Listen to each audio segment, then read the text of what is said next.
বাড়িতে আমি আর আমার শ্বশুর একা থাকতাম। রোজ রাতে আমার শ্বশুর আমাকে একটা নতুন বেডশিট দিয়ে যেত আর বলতো, বৌমা, এটাতে ঘুমাও, আর সকাল হলে বেডশিটটা একটা ব্যাগে ভরে নিয়ে চলে যেত।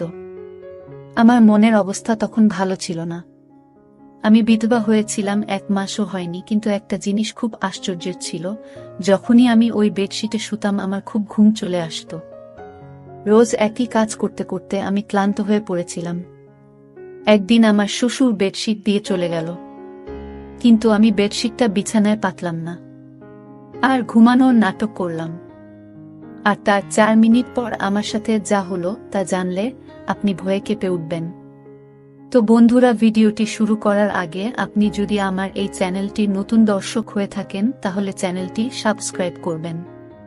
আমার নাম রচনা। আমার পরিবারে আমি আর আমার কাকা ছাড়া আর কেউ বেঁচে নেই। কাকা আমার বিয়ে দিয়ে দিল, কিন্তু আমার কাকা কোনো খারাপ মানুষ ছিলেন না, মানে খুব ভালো মানুষ ছিলেন। আমার 17 বছর বয়সে বিয়ে হয়। আমি খুব সুন্দরী ছিলাম, কিন্তু উনি আমার জন্য যে পরিবার পান তারা খুব বড়লোক ছিল না, আবার গরিবও ছিল না, কিন্তু ওনার আর কিছু করার ছিল না, কারণ আমার কাকিমা একদম ভালো মানুষ ছিল না।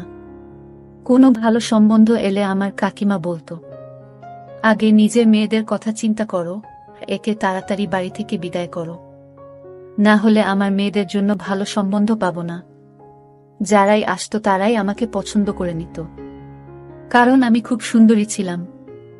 আর আমার কাকার মেয়েরা মোটা আর কালো ছিল, কিন্তু তারা আমার সঙ্গে ভালো ব্যবহারই করত। সবকিছু ঠিক ছিল, খালি কখনো কখনো আমার কাকিমা রেগে যেত, কারণ সম্বন্ধ তার মেয়েদের জন্য আসত। কিন্তু তারা আমাকে পছন্দ করে চলে যেত। এমনও হতো যখন সম্বন্ধ আসত কাকিমা আমাকে লুকিয়ে দিত। তারপর কাকা অধৈর্য হয়ে আমাকে যেখানে পাঠানোর তাড়াতাড়ি পাঠিয়ে দিলেন। কোনো খোঁজ খবরও নিলেন না, বেশি কোনো প্রশ্ন করলেন না। যে বাড়িতে আমার বিয়ে হয়েছিল সেখানে কেউ ছিল না। আমার বর দেরাদুনে চাকরি করত, সেখান থেকে বাড়ি আসতে তার একদিন সময় লেগে যেত, তাই রোজ আসা যাওয়া করতে পারত না। প্রতি 4 মাস অন্তর 1 সপ্তাহের ছুটি নিয়ে আসত। আমি ভাবতাম, ঠিক আছে, বিদেশে তো আর থাকে না, না হলে বছরের পর বছর অপেক্ষা করতে হতো, তা ও আসতে পারত না। বাড়িতে আমার শ্বশুর ছাড়া কেউই ছিল না, কিন্তু আমার বর বলল, তোমার চিন্তা করার দরকার নেই। আমার বাবা খুব ভালো মানুষ, আর উনি সত্যিই খুব ভালো মানুষ ছিলেন, আর আমার খুব খেয়াল রাখতেন। দিয়ে 2 সপ্তাহ পর আমার বর আমাকে বলল, আমাকে যেতে হবে। আমি শুধু 2 সপ্তাহের ছুটি নিয়েছিলাম। আমি ওকে ভারাক্রান্ত মনে বিদায় দিয়ে দিলাম। ওর নাম ছিল অলোক, আর আমার শ্বশুরের নাম ছিল কমল। আমার শ্বশুরও কাজে যেত, আমি সকাল সকাল ওনাকে টিফিন বানিয়ে দিলাম। উনি কাজে চলে গেলেন। উনি আমাকে বললেন, ঘরের দরজা বন্ধ করে রাখো, কেউ এলে খুলবে না। যখন আমি ফিরে আসব তখন আগে জিজ্ঞেস করবে কে এসেছেন, আমি তোমাকে বলবো আমি এসেছি, তারপর তুমি দরজা খুলবে। উনি আমাকে খুব ভালোবাসতেন, মেয়ের মতন আমার বায়না আবদার মেটাতেন। আমার মাথায় হাত রেখে চলে যেতেন। ফেরার সময় আমার জন্য সিনারা নিয়ে আসতেন। আমি বললাম, এসবের কি দরকার ছিল? উনি বললেন, তোমার নতুন বিয়ে হয়েছে, তোমাকে একটু সেবা তো করতেই হবে। আর যদি আমার স্ত্রী বেঁচে থাকতো তাহলে তোমার মতো আমার একটা মেয়ে থাকতো, তাহলে ওর সাথে তোমার সময় কেটে যেত। কিন্তু উনি তো এই দুনিয়াতেই নেই। তখন আমি বললাম, কোনো ব্যাপার না, আপনি তো আছেন। এইভাবে উনি প্রতিদিন আমার জন্য কিছু না কিছু নিয়ে আসতেন। উনি এমন একটা জিনিস নিয়ে এলেন একদিন যেটা আমি কখনো ভাবিনি, আর তাতে আমি একটু অপ্রস্তুতে পড়ে গেলাম। আমার বর সিকিউরিটির কাজ করত, তাই সারাদিন তার ফোনে কথা বলার পারমিশন ছিল না। শুধু রাতে 5 মিনিটের জন্য আমাকে ফোন করত, কিন্তু সে এত ক্লান্ত থাকত যে কথা বলতে বলতেই ঘুমিয়ে যেত। এটা আবার মোটেই ভালো লাগতো না, কারণ আমি সারাদিন এই 5 মিনিটের জন্য অপেক্ষা করতাম। কিন্তু কি করব, ওর কোনো দোষ ছিল না। ওর সারাটা দিন রোদে গরমে দাঁড়িয়ে ডিউটি করত, তাই ক্লান্ত হয়ে যেত। ও বলে, অনেক বড় বিল্ডিং, কিন্তু এটা অনেক ভয়ঙ্কর জায়গা। এখানে এমন এমন জিনিস তৈরি হয় যেটাতে যে কোনো সময় আগুন লেগে যেতে পারে। তাই জন্যই তো এই চাকরিটা ভালো মাইনে পায়, নয়তো আজ তোমাকে আমার থেকে দূরে থাকতে হতো না। একদিন খুব খারাপ খবর এলো, আমার বর এই পৃথিবী ছেড়ে চলে গেছে। যে বিল্ডিংটার সামনে কাজ করত সেই বিল্ডিংটায় আগুন লেগে যায়। আর তাতে আমার বর মারা যায়, এটা আমার কাছে খুব বড় শক ছিল। আমি বিয়ের 2 মাস পরেই বিধবা হয়ে গেলাম। আমার কাকা আমাকে বলল ফিরে চল, কিন্তু কাকিমা চেঁচামেচি করল, বলল এ তো বিয়ের 2 মাস পরেই বিধবা হয়ে গেছে, এ একটা অপিয়া, এর কালো ছায়া আমার মেয়েদের উপর পড়ে যাবে। এই যতদিন আমাদের বাড়িতে ছিল ততদিন কোনো কিছু ভালো হয়নি। যেদিন গেছে সেদিন আমাদের ঘরে একটু সুখ শান্তি এসেছে, আমি ওকে ঘরে ঢুকতে দেব না। বাধ্য হয়ে আমি সিদ্ধান্ত নিলাম আমি শ্বশুর বাড়িতেই থাকব। আমার কাকা বলল চিন্তা করিস না, আজকাল তো বিধবা ডিভোর্সি মেয়েদেরও বিয়ে হয়ে যায়, কাউকে না কাউকে পেয়ে যাবি, আমি তোর জন্য আবার ছেলে দেখব, কিন্তু আমি আর বিয়ে করতে চাই না, কারণ আমার বরের কথা আমার খুব মনে পড়ে। আমার শ্বশুর তাড়াতাড়ি কাছ থেকে বাড়ি ফিরে এলো আর আমি দেখলাম উনি সাথে করে একটা সাদা রঙের বেডশিট নিয়ে এসেছেন। বললেন বৌমা এটা বিছানায় পেতে এসো। আমি বললাম ঠিক আছে, কিন্তু আমার ওনাকে এটা জিজ্ঞেস করা উচিত ছিল, এটা পেতে আমি কেন শোব। উনি শুধু আমাকে এটাই বলেছিলেন, এটা তোমার জন্য এনেছি, নিজের বিছানায় পেতে নাও। আমি ভাবলাম বাড়ির জন্য এনেছেন, হয়তো এমনিতেও এই বাড়িতে বেশি কিছু জিনিস ছিল না, আর আমাকে উপহার দেওয়ার মতো কেউ ছিল না। কিন্তু সমস্যা তো তখন হলো যখন সকালে উনি এসে আমাকে বললেন বৌমা বেডশিটটা আমাকে ফেরত দাও। আমি ভেবেছিলাম উনি এটা আমাকে রাখতে দিয়েছেন। আমি বললাম কিন্তু আমি তো ওটা বিছানায় পেতে দিয়েছি, আর রাতে ওটার উপরে ঘুমিয়েছি। উনি বললেন কোন ব্যাপার না, ভালোই করেছ, রাতে ওটার উপর ঘুমিয়েছ, কিন্তু এখন আমাকে ওটা ফেরত দাও। আমি ওই বেডশিটটা বিছানা থেকে তুলে আমার শ্বশুরকে ফেরত দিলাম। উনি বেডশিটটা ব্যাগে ভরে নিয়ে চলে গেলেন। দেখে তো মনে হচ্ছিল ওটা নতুন আর খুব দামি মনে হচ্ছিল, তাই জন্য হয়তো ফেরত দিতে চলে গেলেন। আমিও বেশ কিছু প্রশ্ন না করে বেডশিটটা ফেরত দিলাম। আবার বরের কথা আমার খুব মনে পড়ত, কিন্তু আজকে রাতে আমি খুব ভালোভাবে ঘুমিয়েছি, কিন্তু আগে বেশ কিছুদিন শুয়ে আমি রাতে বিছানায় শুধু কাঁদতাম, কেঁদে কেঁদে পাগলের মতো হয়ে যেতাম। আমার মনে হতো সব কিছু মিথ্যে। এখনই হয়তো আমার স্বামী ফিরে এসে বলবে ওই খবরটা মিথ্যে ছিল, আমি তো একদম ঠিক আছি, আমার তো কিছুই হয়নি। কিন্তু এগুলো শুধুই মন বোঝানো কথা। এরকম ভাবে কি কেউ ফিরে আসে? জীবন বড় খারাপ জিনিস, মানুষের সাথে ন্যায় বিচার করে না, উল্টে মানুষকে এমন পরিস্থিতির মধ্যে ফেলে দেয় যেটার জন্য সে প্রস্তুত ছিল না। আমি তো কখনো ভাবিনি যে আমি এত তাড়াতাড়ি বিধবা হয়ে যাব। আর আমার স্বামী, যার সাথে আমি মাত্র 2 সপ্তাহ কাটিয়েছি, সে এই পৃথিবী ছেড়ে চলে গেল। আমার মনে শুধু একটাই আশা, হয়তো আমি মা হতে চলেছি। আমার স্বামী মারা গেছে মাত্র 1 মাস হয়েছে।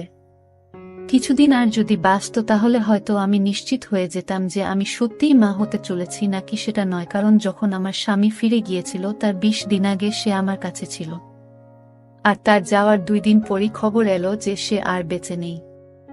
তাই জন্য আমার মনে একটা আশা ছিল। রাতে যখন শ্বশুর ফিরে এলো তখন আবার একটা বেডশিট নিয়ে এলো, বলল বিছানায় পেতে নিতে। আমি বললাম কি ব্যাপার, আপনি ফেরত দিতে কেন গেছিলেন?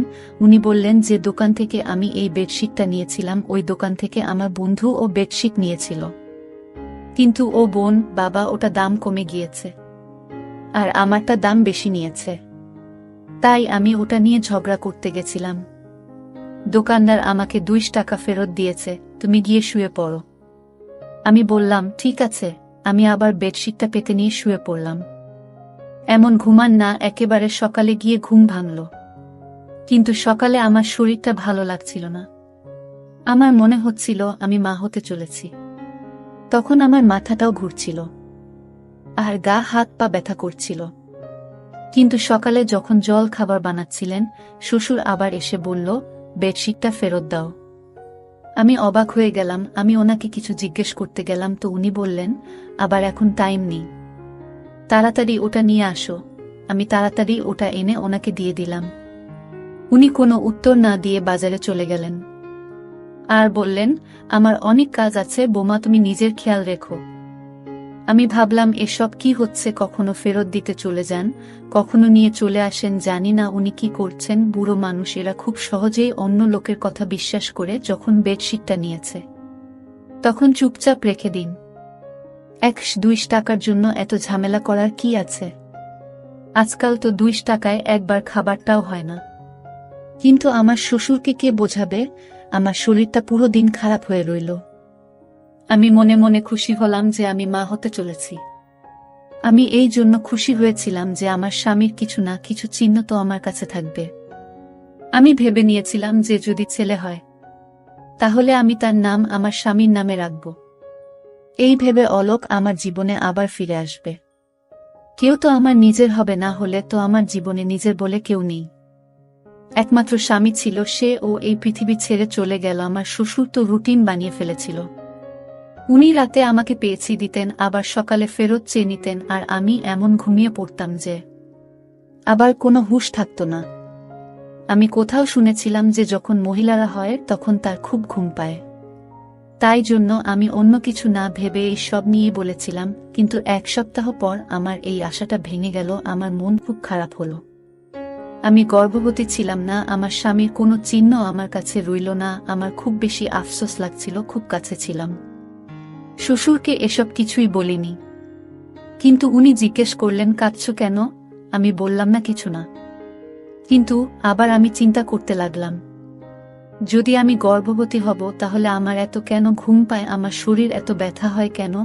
আমি তো ভাবছিলাম এসব কিছু গর্ভবতী হওয়ার জন্য হচ্ছে, তাহলে আমার শরীর এত খারাপই বা ছিল কেন? কিন্তু এখন কাকে বলবো? আমাকে ডাক্তারের কাছে নিয়ে চলো। শ্বশুরকে বলতে কেমন অস্বস্তি হচ্ছে। কাকে বলবো? তো কাকা কি ভাববে? যদি আমার স্বামী বেঁচে থাকতো তো ওর সাথে চলে যেতাম। কিন্তু ধীরে ধীরে যন্ত্রণা বাড়তে লাগলো। রাতে খুব গভীরভাবে ঘুমিয়ে যেতাম, বুঝতে পারতাম না কখন ঘুমিয়েছি আর কখন জেগে আছি। আর এদিন এক দৃশ্য দেখে আমি তো অবাক হয়ে গেলাম। দেখলাম আমার শ্বশুর নিজেই বেডশিটটা ধরছে। আমি অবাক হলাম এটা ভেবে যে ইনি চাদরটা ধরছেন কেন? উনি কি মনে করেন যে আমি চাদরটা নোংরা করে ফেলেছি? তাই যদি মনে করে তাহলে আমাকে বললেই পারতেন, আমি নিজে ধুয়ে দিতাম। কিন্তু তিনি চাদরটা নিয়ে কি কাজ করছেন? এটা আমার ঘরে ছিল। আমি মনে করতাম আমার শ্বশুর ছেলের মৃত্যুতে হয়তো পাগল হয়ে গেছেন, অদ্ভুত অদ্ভুত কাজকর্ম করছেন। একটা চাদর গিয়ে বারবার খেয়ে ধরে রাতে বলে পেতে নাও, সকালে বলে ফেরত দাও। এই ধরনের আচরণ তো কোনো নর্মাল মানুষ করবে না। কিন্তু আমি কিছু বলতাম না, কারণ আমার থেকে বেশি ক্ষতি ওনার হয়েছিল। ওনার বুড়ো বয়সের লাঠি হারিয়ে গেছিল। আমার স্বামীর মৃতদেহটাও আমরা পাইনি। শুধু আমাদের এটুকু বলে দেওয়া হয়েছিল যে সে এই পৃথিবী ছেড়ে চলে গেছে। কারণ বিল্ডিং এ আগুন লেগেছিল, তাই বেশিরভাগ লোকের মৃতদেহ পাওয়া যায়নি শেষবারের মতো। আমার শ্বশুর ছেলেকে প্রাণ ভরে দেখে ও নিয়ে আর আমিও দেখিনি। তাই জন্য হয়তো আমাদের মনে অনেক দুঃখ জমেছিল, আর সেই দুঃখটাকে বার করার জন্য উল্টো একটা কাজকর্ম করছিলেন। আমি এই বিষয়টায় বেশি গুরুত্ব দিলাম না, আর আমার শরীর আরও বেশি খারাপ হতে লাগলো। আমি আমার শরীর নিয়ে খুব বেশি অসুবিধায় পড়লাম।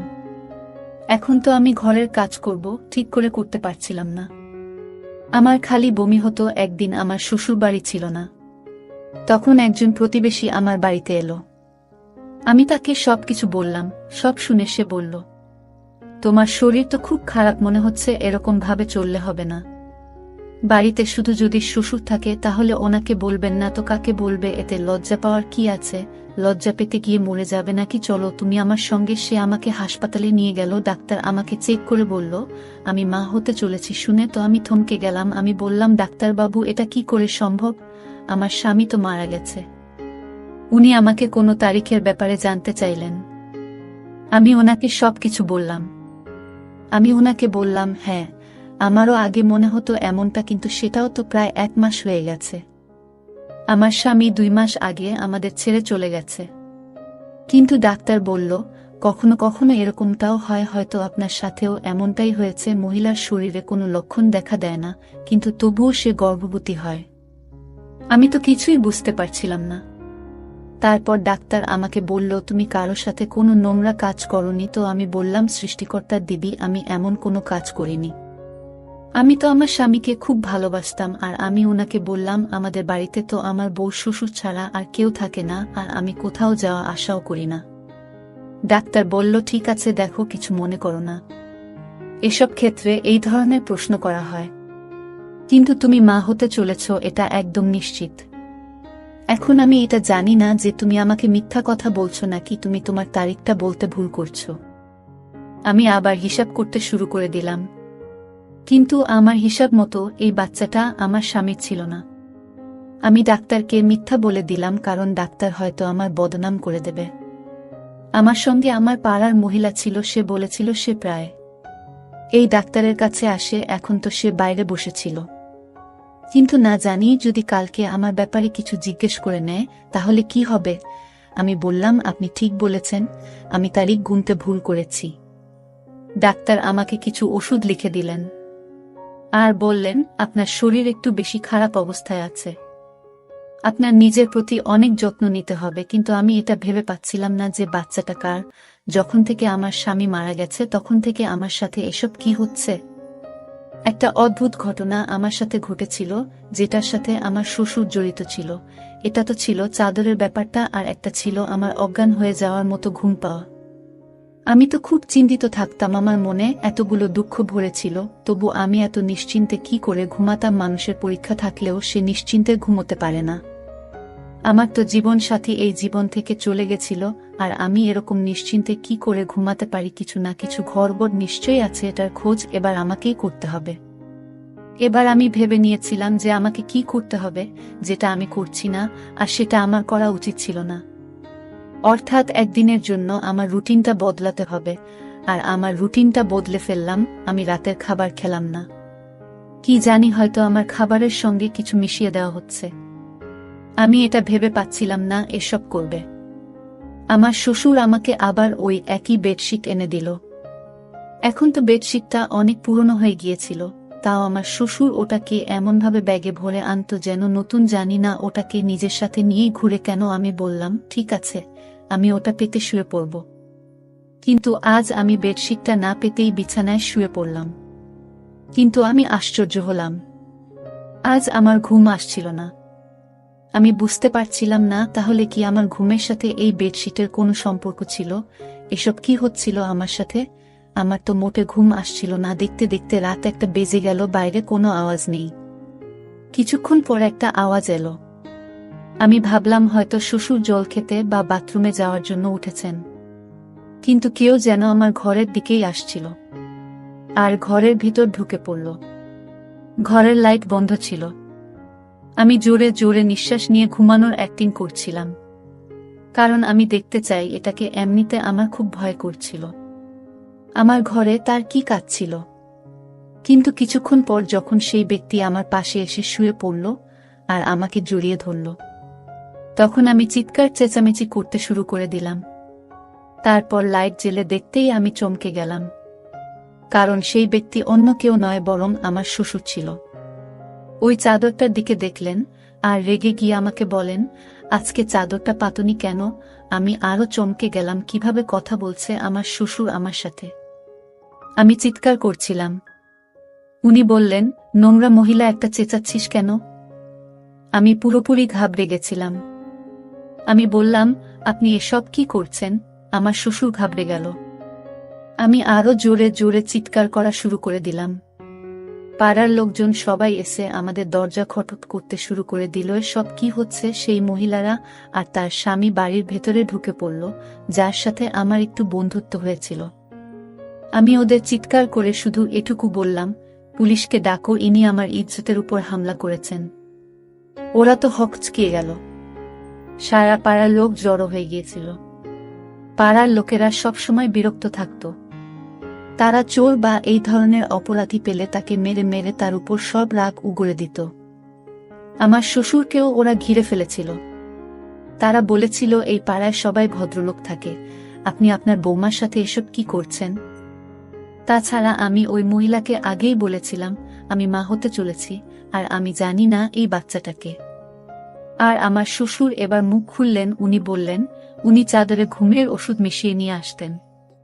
যখন ওষুধটা আমার নিঃশ্বাসে যেত তখন আমি অজ্ঞান হয়ে যেতাম। আর উনি রোজ আমার ইজ্জতের উপর হামলা করতেন। যবে থেকে আমার স্বামী মারা গেছে তবে থেকে উনি আমার সাথে এটা করছেন। আর এই বাচ্চাটা, উনার সবাই নিজের কানে হাত দিয়ে চিচি করতে লাগলো। কেউ কেউ বলল, এই ব্যক্তিকে পাড়া থেকে বের করে দাও। কিন্তু আমি আওয়াজ উঠালাম, আমার কাকাকে ও ডাকলাম। আমি বললাম, আমি আত্মহত্যা করব। যদি এই ব্যক্তির শাস্তি না পায় যে কিনা আমার উপর হামলা করেছে, আমি তো এটা নিজে বাবা মনে করতাম। আমার কাকা বলল, এবার তোমার কাকিমা যাই বলুক, পুরো দুনিয়া তোমার বিপরীতে চলে গেলেও আমি তোমাকে আর কিছুতেই এখানে থাকতে দেব না। আমার শ্বশুরকে পুলিশ নিয়ে গেল, আমি আমার কাকার বাড়ি চলে গেলাম। কিন্তু আমি সবসময় টেনশনে থাকতাম, এটা আমার কি হয়ে গেল? আমি তো জীবনে কোনো অসৎ কাজ করিনি, কিন্তু আমার ভাগ্য কেন এরকম হলো? এখন আমার পেটের বাচ্চাটা আমার কাছে নিজের উপর অভিশাপ বলে মনে হচ্ছিল। এখন আমি এই বাচ্চার কি পরিচয় দেব? এই বাচ্চার পরিচয় দেওয়ার মতো কিছুই আমার কাছে রইল না। কিন্তু আমার বিবেক সব সময় আমাকে